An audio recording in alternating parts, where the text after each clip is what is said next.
नमस्कार, कल्पवृक्षिका चैनल पर आप सभी का स्वागत है। हम सुनेंगे पुत्रदा एकादशी व्रत कथा। सावन मास के शुक्ल पक्ष की तिथि में पुत्रदा एकादशी मनाई जाती है। आइए जाने व्रत कथा।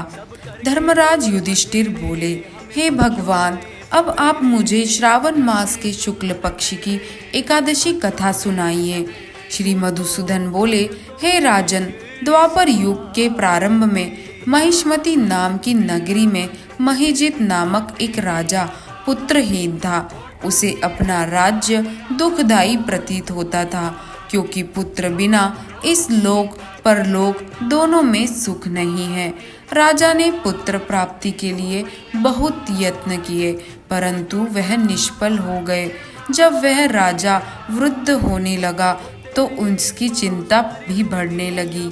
एक दिन उस राजा ने प्रजा को संबोधित करते हुए कहा कि मैंने अपने जीवन में कोई पाप नहीं किया और ना ही प्रजा से अन्यायपूर्वक धन एकत्रित किया है।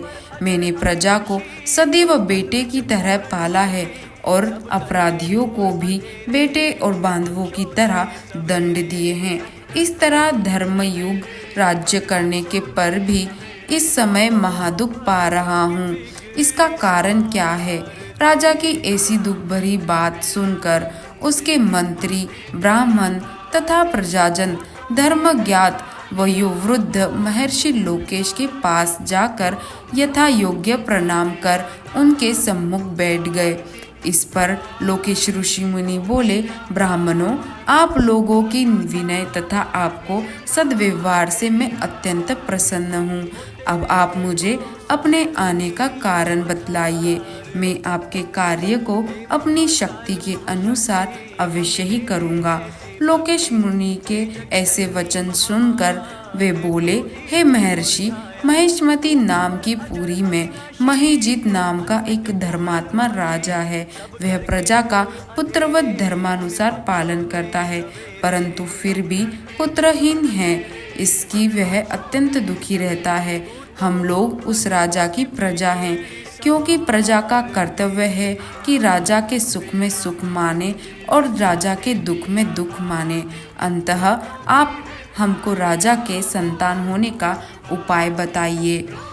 इस पर लोकेश ऋषि मुनि ने एक क्षण के लिए नेत्र बंद किए और राजा के पूर्व जन्मों का विचार कर कर बोले, हे ब्राह्मणों, यह राजा पिछले जन्म में अत्यंत निर्धन था तथा बुरे कर्म किया करता था। एक गांव से दूसरे गांव में घूमता रहता था। एक दिन ज्येष्ठ मास के शुक्ल पक्ष की द्वादशी के दिन, जबकि वह 2 दिन से भूखा था, दोपहर के समय एक जलाशय पर पानी पीने गया। उस समय वहां ब्याही हुई प्यासी एक गौ जल पी रही थी। राजा ने उसको प्यासी ही हटा दिया और स्वयं जल पीने लगा। हे ब्राह्मणों, इसलिए राजा को यह दुख भोगना पड़ रहा है। एकादशी के दिन भूखा रहने से वह राजा तो बन गया, लेकिन प्यासी गौ को हटाने के वियोग का दुख भोगना पड़ रहा है।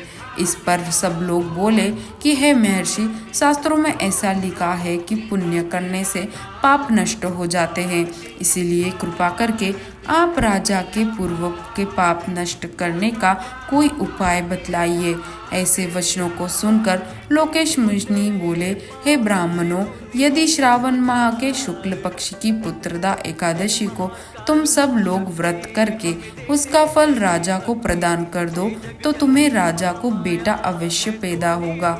लोकेश ऋषि मुनि की अज्ञान पूर्वक सब प्रजा ने विधि पूर्वक व्रत किया और द्वादशी को उसका फल राजा को दिया। उस पुण्य के प्रभाव से रानी के गर्भ धारण किया और 9 महीने पश्चात उनके घर अत्यंत तेजस्वी बेटा उत्पन्न हुआ। हे राजन, इसीलिए इस एकादशी का नाम पुत्रदा एकादशी पड़ा। जो मनुष्य पुत्र रत्न प्राप्त करना चाहते हैं, उन्हें इस व्रत का व्रत करना चाहिए। धन्यवाद।